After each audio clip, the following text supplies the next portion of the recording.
Assalamualaikum warahmatullahi wabarakatuh. Alhamdulillahil qail billahi minasyaitonir rajim. Bismillahirrahmanirrahim. Ya ayyuhalladzina amanu kutiba alaikumusiyam kama kutiba alal ladzina min qablikum la'allakum tattaqun.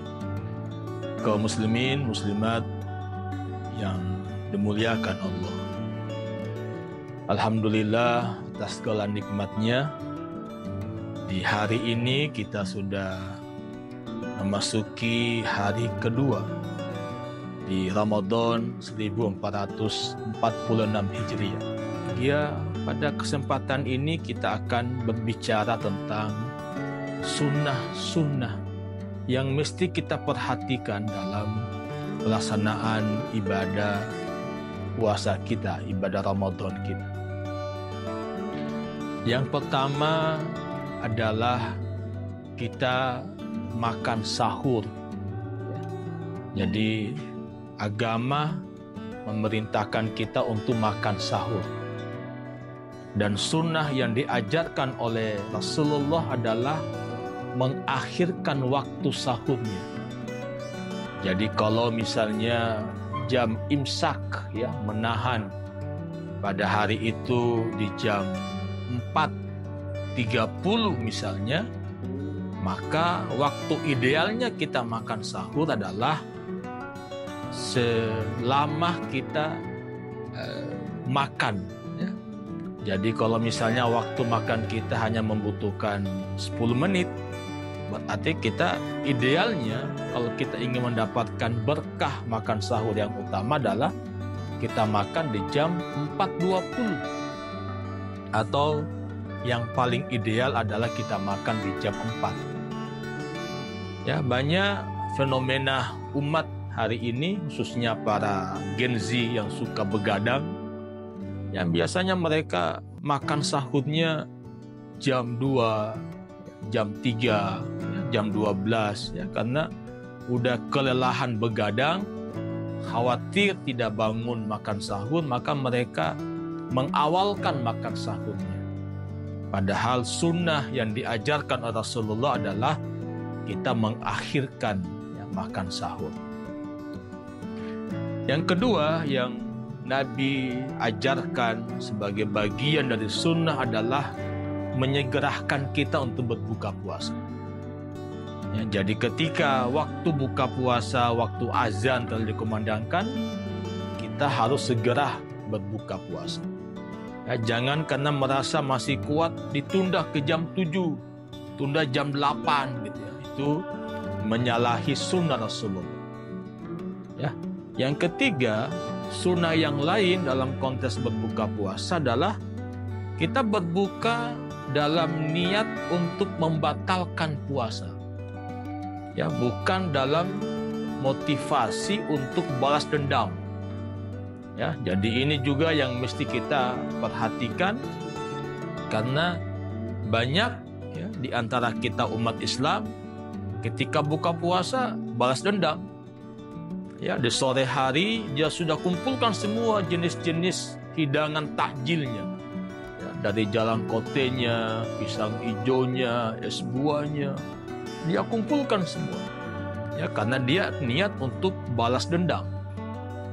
Ya, sunnah yang diajarkan oleh baginda Rasulullah Muhammad SAW, kaum muslimin muslimat, adalah berbuka puasa hanya untuk membatalkan puasa. Dengan segelas teh manis atau segelas air putih, dengan 3 biji kurma, itu sudah cukup kita batalkan puasa kita untuk kemudian kita melaksanakan sholat maghrib. Tapi kalau kita berbuka puasa dengan motivasi balas dendam, kita makan semua hidangan takjil kita yang sudah kita beli, maka pada akhirnya akan muncul kemalasan, kita akan menunda waktu untuk melaksanakan sholat maghrib karena kita sudah kekenyangan. Kaum muslimin muslimat yang berbahagia, sunnah-sunnah yang lain yang mesti kita lakukan adalah kita mesti berbagi takjil. Ya, jadi Ramadan adalah bulan sedekah, bulan berbagi. Ya, kalau kita bisa membeli 5 biji jalang kote misalnya, 5 biji panada misalnya, jangan 5-5-nya kita makan sendiri. Ya, dibagilah ke teman kamar, ya, bagi adik-adik mahasiswa yang kos gitu ya. Mungkin cukup kita makan 2, yang 3-nya kita bagi ke teman, ya, tetangga kos kita, sehingga kita tidak hanya sekedar menerima kebaikan pahala dari ibadah kita sendiri, tapi ada kebaikan pahala dari kemampuan kita berbagi takjil. Ya. Dalam sebuah hadis Rasulullah menyampaikan pada kita bahwa mereka yang memberikan buka puasa kepada orang yang berpuasa, maka dia akan mendapatkan pahala seperti pahala orang yang berpuasa tanpa mengurangi sedikit pun, ya, pahala yang berpuasa.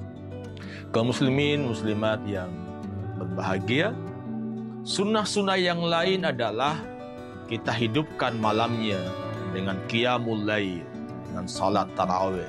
Ya. Nah, ini juga akan ditentukan oleh bagaimana gaya pola makan kita setelah kita berbuka puasa.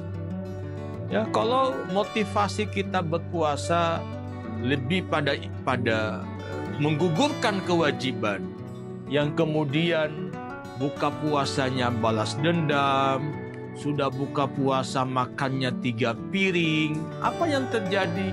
Yang terjadi adalah orang yang bersangkutan akan ngantuk.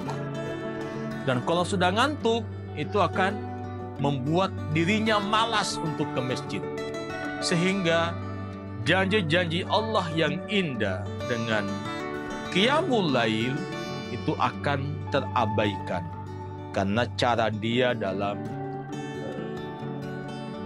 beribadah yang tidak baik.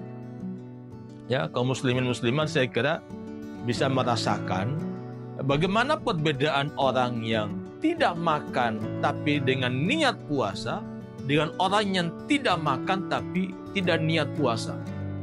Orang yang niat puasa, dia tidak makan, maka tubuhnya tidak ada keinginan untuk makan. Ada kondisi, ada prakondisi. Jadi niat adalah proses untuk membuat kondisi tubuh kita akan sadar bahwa dia sedang menjalankan ibadah puasa.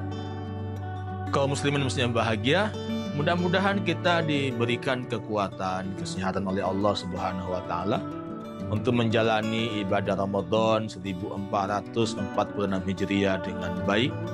Semoga puasa kita di hari kedua ini diterima oleh Allah Subhanahu wa taala dan memberikan pengaruh, ya, pada jiwa kita. Aqulu qouli hadza wa astaghfirullah li wa lakum. Wallahu waffiq ila aqwamit thoriq. Assalamualaikum warahmatullahi wabarakatuh.